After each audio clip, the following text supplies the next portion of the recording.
नमस्कार दोस्तों, कैसे हैं आप सब। स्वागत करता हूं आपका हमारे YouTube channel daily GK dose में। आज है 8 अक्टूबर और 8 अक्टूबर से करंट अफेयर्स के जितने भी इंपॉर्टेंट क्वेश्चंस हैं जो एग्जाम के पॉइंट ऑफ व्यू से इंपॉर्टेंट है उनको आज हम डिस्कस करेंगे। ध्यान रहे, वीडियो को पूरा एंड तक देखिएगा ताकि हर क्वेश्चन की डिटेल एक्सप्लेनेशन आपको मालूम चलती रहे, जो कि एग्जाम के पॉइंट ऑफ व्यू से काफी इंपॉर्टेंट है। ये वो जमाना गया जब वन लाइनर एग्जाम में क्वेश्चन आते थे।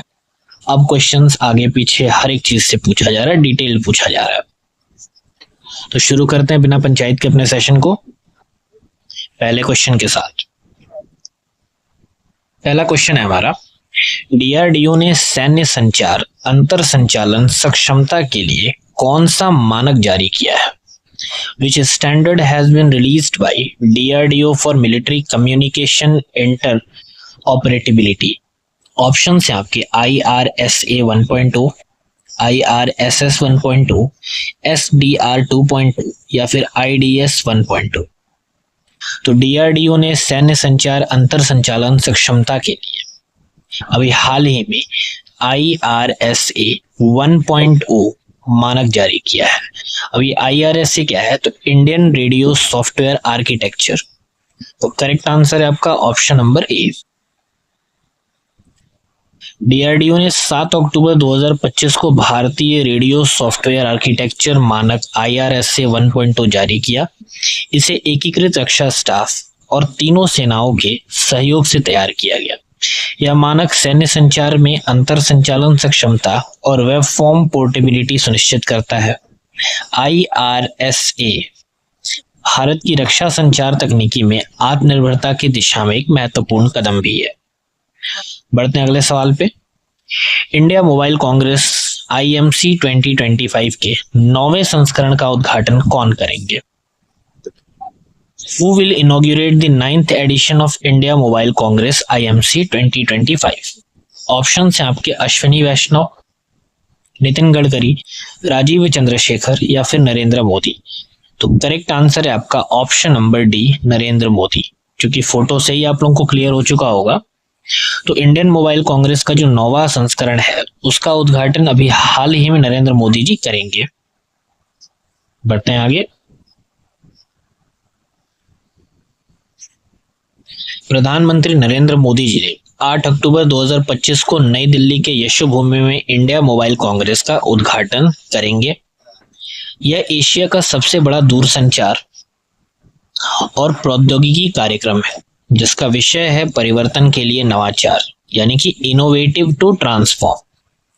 यह कार्यक्रम दूरसंचार विभाग यानी कि डिपार्टमेंट ऑफ टेलीकम्युनिकेशन और COAI द्वारा 8 से 11 अक्टूबर तक आयोजित होगा, जिसमें 6G, क्वांटम कम्युनिकेशन, सेमीकंडक्टर और साइबर सुरक्षा पर फोकस रहेगा। इसमें 400 से अधिक कंपनियां, 7000 वैश्विक प्रतिनिधि और 150 देशों से 1.5 लाख से अधिक आगंतुक शामिल होंगे।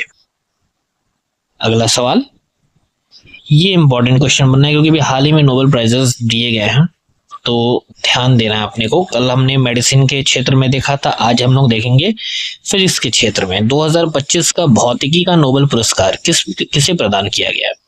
Who has been awarded the Nobel Prize in Physics 2025? Option है आपकी Alain Aspect, John F Clauser और Anton Zeilinger. Option number B है हमारा John Clarke, Michael H Devoret, John M Martinis. Option number C है Syukuro मनाबे, Klaus Hasselmann, Giorgio पेरिसी। और option number D है रिनहार्ड गेंजेल, Andrea Ghez और रॉजर पेनरोज। तो 2025 का जो नोबेल प्राइज फिजिक्स के क्षेत्र में मिला है वो मिला है आपका option number B, John Clarke, Michael H Devoret और जॉन M मार्टिनेस। 7 अक्टूबर को घोषित किया गया है। ये 3 व्यक्ति हैं जिनका नाम अभी हमने लिया, जैसे John Clarke, Michael H Devoret और जॉन M मार्टिनेस। ये घोषणा royal Swedish academy of sciences Stockholm में हुई है और नोबेल पुरस्कार हर साल मानवता के हित में उत्कृष्ट योगदान देने वालों को दिया जाता है। बढ़ते हैं अगले सवाल पे।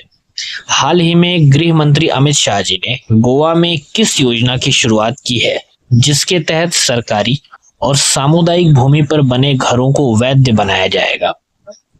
Recently, Home Minister Amit Shah launched which scheme in Goa to regularize houses on government and community land? Options हैं आपके गोएंचो घर स्कीम, माझे घर स्कीम, आवास सार्थक योजना या गृह न्याय स्कीम। तो करेक्ट आंसर है आपका ऑप्शन नंबर बी, माझे घर योजना यानी कि स्कीम। तो ऑप्शन नंबर बी हमारा करेक्ट हो जाएगा यहाँ पर। केंद्रीय गृह मंत्री अमित शाह जी ने माझे घर योजना का शुभारंभ गोवा के तलेगांव में किया है। इस योजना का उद्देश्य सरकारी और सामुदायिक भूमि पर बने घरों को वैधता और स्वामित्व अधिकार देना है। योजना के तहत 28 फरवरी 2014 से पहले बने घरों को नियमित किया जाएगा और इस अवसर पर 2452 करोड़ से अधिक की इंफ्रास्ट्रक्चर परियोजनाओं का उद्घाटन भी हुआ है। अगला सवाल है, केंद्र ने कितने रेलवे परियोजनाओं को मंजूरी दी और इनकी कुल लागत कितनी है? How many railway projects has the union cabinet approved and what is their total cost? Options हैं आपके 4 projects worth ₹22,500 crore, 3 projects worth ₹20,000 crore, 4 projects worth ₹24,634 crore और 5 प्रोजेक्ट्स वर्थ ₹30,000 करोड़। तो अभी केंद्र सरकार ने हाल ही में 4 रेलवे प्रोजेक्ट्स को मंजूरी दी और इनकी कुल लागत 24,634 करोड़ है। तो ऑप्शन नंबर सी हमारा करेक्ट हो जाएगा यहाँ पर। केंद्र ने 4 रेलवे परियोजनाओं को मंजूरी दी जिनकी कुल लागत 24,634 करोड़ है। ये परियोजनाएं कहां महाराष्ट्र, मध्य प्रदेश, गुजरात और छत्तीसगढ़ के 18 जिलों में फैली होंगी। परियोजनाओं के पूरा होने से लगभग 894 किलोमीटर रेलवे नेटवर्क बढ़ेगा और 3,633 गांवों को बेहतर कनेक्टिविटी भी मिलेगी। और प्रमुख योजनाओं में भूसावल वर्धा, गोंदिया, डोंगरगढ़, वडोदरा रतलाम और इटारसी भोपाल बीना रेल लाइन शामिल है। अगला सवाल है हमारा, प्रधानमंत्री नरेंद्र मोदी जी ने हाल ही में किस देश के विचारकों और व्यापार नेताओं के प्रतिनिधि मंडल के साथ बातचीत की है? PM Narendra Modi recently interacted with a delegation of thinkers and business leaders from which country? Option है आपकी यूनाइटेड किंगडम, कनाडा, ऑस्ट्रेलिया या यूनाइटेड स्टेट्स। तो करेक्ट आंसर है आपका option number D, United states. प्रधानमंत्री मोदी जी ने यूएस के प्रतिनिधि मंडल के साथ बातचीत की। इस प्रतिनिधि मंडल का नेतृत्व वॉल्टर रसल मीड ने किया है। पीएम ने सोशल मीडिया पोस्ट में उनके योगदान की सराहना की और इस पहल से भारत अमेरिका संबंधों और वैश्विक शांति, प्रगति और समृद्धि को बढ़ावा भी मिलेगा। नेक्स्ट क्वेश्चन है, ये क्वेश्चन आप लोगों का काफी ट्रेंड में रहने वाला है। कौन सा कफ सिरप पंजाब सरकार ने बच्चों की मौतों के कारण प्रतिबंधित कर दिया है? Which cough syrup has the Punjab government banned following child death? अभी हाल ही में चर्चा में चल रहा था कि कफ सिरप है जिसके सेवन से काफी बच्चों की मृत्यु हो गई है। तो क्वेश्चन पूछ रहा है कि उसका नाम क्या है और पंजाब सरकार ने हाल ही में उसे बैन भी कर दिया है। ऑप्शन है आपके Benadryl cough syrup, Delsym cough syrup, Coldrif cough syrup या रोबिटसन कफ सिरप। तो करेक्ट आंसर है आपका option number C, Coldrif cough syrup.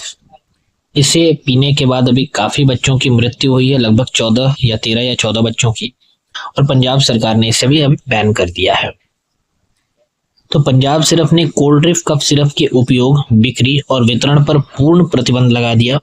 ये कदम मध्य प्रदेश के छिंदवाड़ा जिले में बच्चों की मौतों से जुड़े मामले के बाद उठाया गया है। राज्य में सभी रिटेलर्स, डिस्ट्रीब्यूटर्स, डॉक्टर और अस्पताल इसे न खरीदें, न बेचें और न उपयोग करें। यदि किसी के पास स्टॉक है तो उसे एफडीए ड्रग्स विंग को सूचित करना अनिवार्य भी है।